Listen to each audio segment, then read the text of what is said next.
பயணிகளுடன் வந்த அரசு பேருந்தை நீதிமன்ற அலுவலர்கள் நடுவழியில் ஜப்தி செய்ததால் பயணிகள் கடும் வாக்குவாதத்தில் ஈடுபட்டனர். இதுகுறித்த கூடுதல் தகவல்களை நமது செய்தியாளர் சபரிநாதன் வழங்க கேட்கலாம். சபரிநாதன், முழு விவரங்கள் என்ன? பதிவு செய்யுங்கள். வணக்கம் கனகராஜா. அதாவது பரமக்குடி பேருந்து நிலையத்தில் அரசு பேருந்தை ஜப்தி செய்ய வந்த நீதிமன்ற ஊழியர்களுடன் பயணிகள் கடும் வாக்குவாதத்தில் ஈடுபட்டதால் பரபரப்பு ஏற்பட்டது.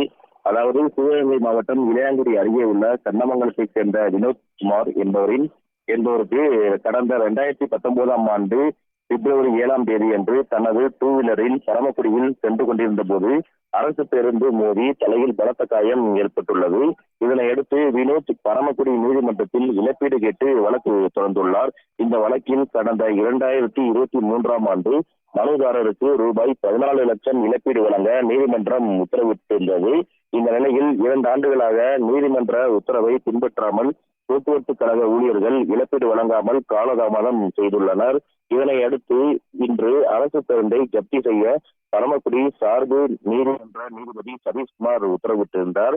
இதனை அடுத்து ராமேஸ்வரத்திலிருந்து மதுரைக்கு பயணிகளுடன் வந்த பேருந்தை பரமக்குடி பேருந்து நிலையத்தில் ஜப்தி செய்ய நீதிமன்ற ஊழியர்கள் வந்தனர். அப்போது பேருந்தில் அமர்ந்திருந்த பயணிகள் மற்றும் நீதிமன்ற ஊழியர்களிடையே வழக்கறிஞர்களுடன் கடுமையான வாக்குவாதத்தில் ஈடுபட்டனர். இதனால் சிறிது நேரம் பரபரப்பு ஏற்பட்டது. ஜப்தி செய்யப்பட்ட பேருந்தில் இருந்த பயணிகள் மாற்று பேருந்தில் அனுப்பி வைக்கப்பட்டுள்ளனர். விபத்தை ஏற்படுத்திவிட்டு இழப்பீடு வழங்காத அரசு பேருந்தை ஜப்தி செய்யப்பட்டு நீதிமன்றத்துக்கு கொண்டு செல்லப்பட்டுள்ளது. தகவல்களுக்கு நன்றி சபரிநாதன்.